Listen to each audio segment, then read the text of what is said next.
নিবন্ধন প্রত্যাশী ১৪৪টি দলের সবার আবেদনেই ত্রুটি বিচ্যুতি পেয়েছে নির্বাচন কমিশন। ধাপে ধাপে সব দলকেই চিঠি দেবে ইসি। এ নিয়ে আলোচনা করতে রাজধানীর আফতাবনগর থেকে আমাদের সাথে যোগ দিয়েছেন জনতা পার্টি বাংলাদেশের মহাসচিব শওকত মাহমুদ। জনাব শওকত মাহমুদ, আপনাকে স্বাগত জানাচ্ছি ইন্ডিপেন্ডেন্ট টেলিভিশনে। যেটি জানতে চাই শুরুতেই আপনার কাছে, যে সব দলের আবেদনে ত্রুটি, এটি কি অজ্ঞতা নাকি শর্তের বাড়াবাড়ি? দেখুন, ২০০৮ সালে যখন ১/১১ সরকার এই রাজনৈতিক দল নিবন্ধন বিধিমালা করে, এমন সব শর্ত দেওয়া হয়, অত্যন্ত কঠিন সব শর্ত ছিল। এরপর যারাই আবেদন করেছে, প্রাথমিক বাছাইয়ে কোনো দলই ১০০% নম্বর পেয়ে উত্তীর্ণ হতে পারেনি। সবসময় তথ্যের ঘাটতি থাকে এবং সেই জন্য আইনে বলাই আছে যে তথ্যের ঘাটতি পূরণের জন্য নির্বাচন কমিশন চিঠি দেবে এবং ১৫ দিন পর্যন্ত তাদের সময় দেবে। কিন্তু আজকের খবরটি নির্বাচন কমিশন এমন ভাবে দিয়েছে যেন এটা একটি মানে সবাই ফেল করে গেছে, এইচএসসি পরীক্ষার রেজাল্ট বেরিয়েছে, সবাই ফেল করে গেছে। বিষয়টি কিন্তু তা নয়। এবং এর মধ্যে কোনো, আমি মনে করি যেভাবে বলা হয়েছে, এটা আমাদের জন্য, আমরা একটু বিব্রত বা একটু অস্বস্তি বোধ করছি। এই কারণে মনে হচ্ছে যেন আমরা কেউই আসলে এই নিবন্ধনের উপযুক্ত নয়, এরকম ভাবে বলা হয়েছে। আসলে বিষয়টি তা নয়। আমরা সকল শর্ত প্রতিপালন করি, আমরা আবেদন জমা দিয়েছি। এর মধ্যে তথ্যের ঘাটতি থাকা খুব স্বাভাবিক। যেমন ১০০টি উপজেলায় ২০০ করে ভোটার সমর্থকদের তালিকা দিত। এখন কোন একটি উপজেলায় যদি ১৯৯ জনের নাম যায়, একজনের নাম বাদ যায়, সেটাও একটা তথ্যের ঘাটতি।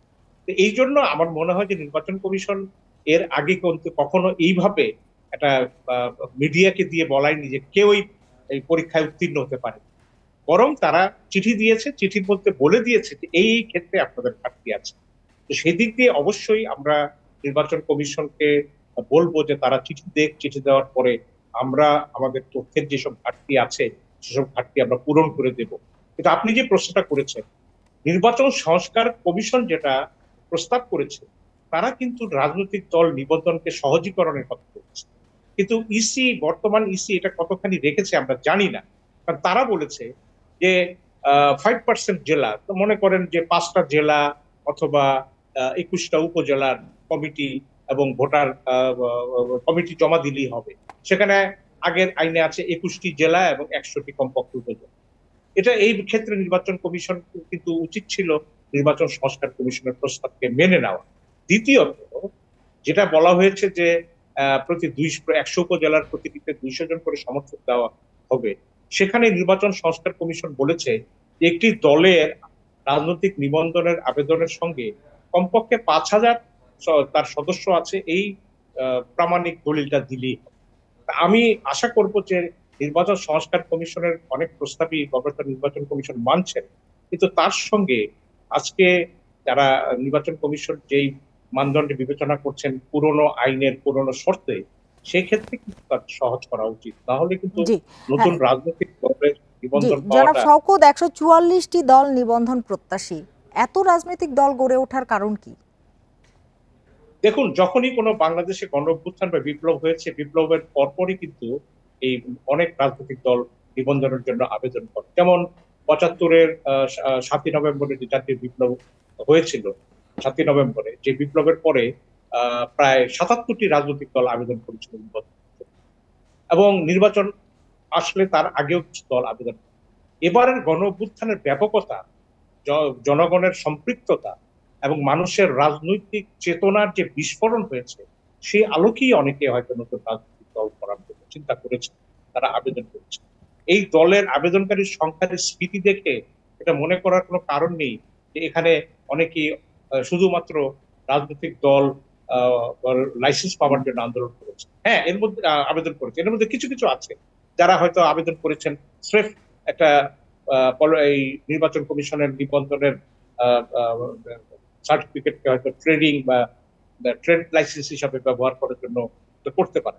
কিন্তু যারা খুব সিরিয়াসলি পলিটিক্স করতে চান, সেটা নির্বাচন কমিশন বোঝে, বর্তমান রাজনৈতিক বাস্তবতাও বোঝে, সেই হিসাবে কিন্তু তাদেরকে আমি মনে করি মূল্যায়ন করা প্রয়োজন।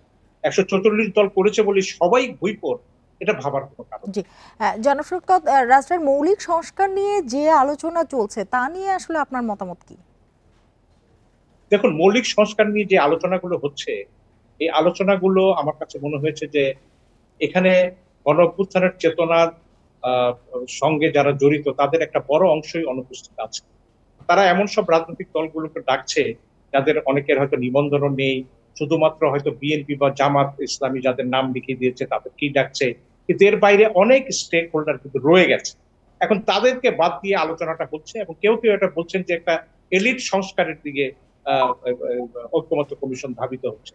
তো ঐকমত্য কমিশনের উচিত ছিল আরো বড় পরিসরে এই মতামতগুলি নেওয়া এবং মৌলিক সংস্কারের ক্ষেত্রে যেই প্রতিবন্ধকতাগুলো আসছে সেগুলি হচ্ছে রাজনৈতিক দলগুলো নিজের সুবিধা মতো সংস্কারের পক্ষে ছায় দিচ্ছে অথবা না দিচ্ছে। তখন কেউ দেখছে যে আমি নির্বাচিত হব, আমার জন্য সংস্কারগুলো দেশ পরিচালনার ক্ষেত্রে সরকার পরিচালনার ক্ষেত্রে একটা কিছুটা বাধা তৈরি করবে, তখন সেই সংস্কারগুলো হয়তো মানতে চাইছে। আবার অন্যরা যারা মনে করছে যে আমাদের নির্বাচনে বিজয়ী হবার ক্ষমতায় সরকার গিয়ে সরকার গঠনের সম্ভাবনা নেই, অর্থাৎ আমরা দলগুলো নিজ নিজ স্বার্থ দেখছে। আরেকটি বিষয় একটু জানতে চাই ছোট্ট করে, বর্তমান আইন শৃঙ্খলা পরিস্থিতি যে চলছে, সুষ্ঠু নির্বাচন আয়োজন নিয়ে কতটা আশাবাদী আপনি, ছোট্ট করে যদি বলতেন। বর্তমান আইন শৃঙ্খলা পরিস্থিতি যদি এই ধারাতেই অব্যাহত থাকে তাহলে আমি মনে করি দেশে সুষ্ঠু নির্বাচন হওয়া অসম্ভব। কারণ আইন শৃঙ্খলা পরিস্থিতি এমন পর্যায়ে গেছে যেখানে আপনি বাজার কারো নিয়ন্ত্রণে নেই, বাজার চলে গেছে নতুন চাঁদাবাজদের দখল, ভোট কেন্দ্র তো দখল হয়ে যাবে সেই।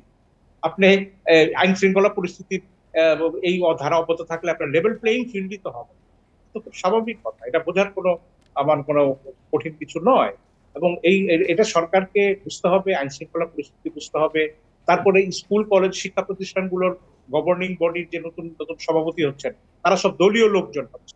তো তাদের আন্ডারে ওই শিক্ষা প্রতিষ্ঠানগুলোতে আপনার প্রিজাইডিং অফিসার হবে, পোলিং অফিসার। তো এদের দলীয় লোকজনকে যদি একটি শিক্ষা প্রতিষ্ঠানের সভাপতি মন্ডলের সভাপতি করে রাখেন, তাহলে সেই শিক্ষা প্রতিষ্ঠানের শিক্ষকরা কোন দলের পক্ষে তারা ভোট কার্য সহায়তা, এগুলো নিয়ে প্রশ্ন আছে। লেভেল প্লেইং ফিল্ড অবশ্যই হবে। জি, জনাব শওকত মাহমুদ, আপনাকে অনেক ধন্যবাদ আমাদের সময় দেওয়ার জন্য, আমাদের সাথে যোগ দেওয়ার জন্য।